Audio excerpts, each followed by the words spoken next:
Good morning, dear students. Children, our Earth is perhaps the only planet in our solar system where life supporting conditions exist. Now, life on Earth is found within a narrow zone. Can you name that narrow zone? Yes, the biosphere. Now, in the previous chapters, you have studied about the lithosphere, atmosphere, and hydrosphere. Now, all these three spheres contribute to form the biosphere, and it is that part of the Earth's surface which is occupied by living organisms. And these living organisms includes all plants and animals. Children, this figure shows the two kingdoms of the biosphere, plant kingdom and animal kingdom. And both the origin and growth of various living organisms vary from place to place. The plant kingdom of the earth is also called the flora, while the animal kingdom is termed as the fauna. Dear students, today we are going to start a new chapter from Geography, Natural Vegetation and Wildlife. Let's first see what is this natural vegetation. Children, the natural growth of plant life or flora from the smallest grass to the tallest trees is known as natural vegetation. The natural vegetation grows naturally, especially without any interference from the human beings. There is a variety of natural vegetation found in the world, and the varying amount of sunlight and rainfall in different places of the world gives birth to different types of plants, trees, and shrubs. So, children, natural vegetation can be broadly classified into forests, grasslands, and shrubs. The distribution of natural vegetation is primarily determined by the climatic conditions. Like forests grow well in a hot and humid climate, whereas grasslands are found in regions of moderate rainfall.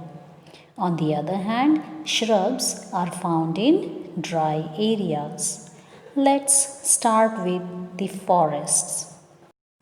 Children, forests are a closed formation of trees growing together at a particular place. A true forest is one in which the trees grow so close to one another that their canopies touch. The forests of the world are broadly classified into 6 types. They are tropical evergreen forest, tropical deciduous forest, temperate evergreen forest, temperate deciduous forest, Mediterranean forest, and coniferous forest. Tropical evergreen forests. Children, these forests are also called tropical rainforests, and these forests usually occur in areas receiving more than 200 centimeter of rainfall and having a temperature of 15 to 30 degrees Celsius. Since the trees are always green, they are called evergreen forests. These forests mainly are found in the Amazon basin in South America, Congo basin in Africa, and in Southeast Asian countries. Children, these areas experience a hot and humid climate throughout the year, and it helps in the growth of a thick vegetation with as many as 50 species of trees in 1 hectare of land.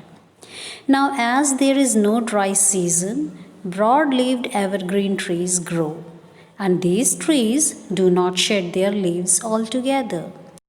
These forests are dense and multi layered.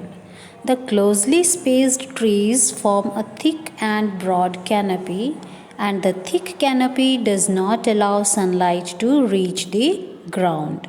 Thus, there is little or no undergrowth. The creepers cling around the trees. Some of the trees found in Indian tropical forests are rosewood, mahogany, rubber, and ebony. Bamboos and reeds are also very common.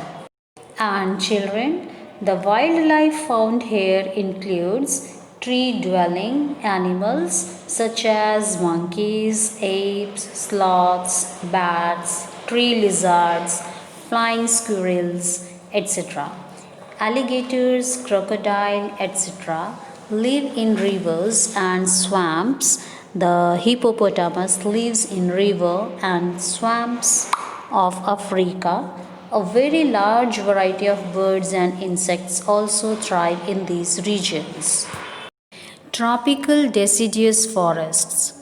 Children, tropical deciduous forests are also called monsoon forests. These forests are found in the monsoon regions of Asia, parts of Central America, Brazil, and northern Australia. In this region, the vegetation is affected by the seasonal changes of temperature and the distribution of rainfall. There is a distinct dry season. Thus, trees in this region are less luxuriant. They shed their leaves during the dry season to conserve water. These forests have a thick undergrowth of small trees and shrubs. The trees are less dense and of medium height. The type of trees found in these forests are sal, teak, palm, shisham, sandalwood, and neem. Bamboos and canes are also grown here. Children, the wood from these forests are very useful for making furniture and transport and construction materials. These forests are now being destroyed to meet the increasing needs of the people. The common animals found in these regions are tigers, lions, elephants, langurs, monkeys, etc. Children, that's all about the tropical forest. In our next module, we'll see the temperate forest.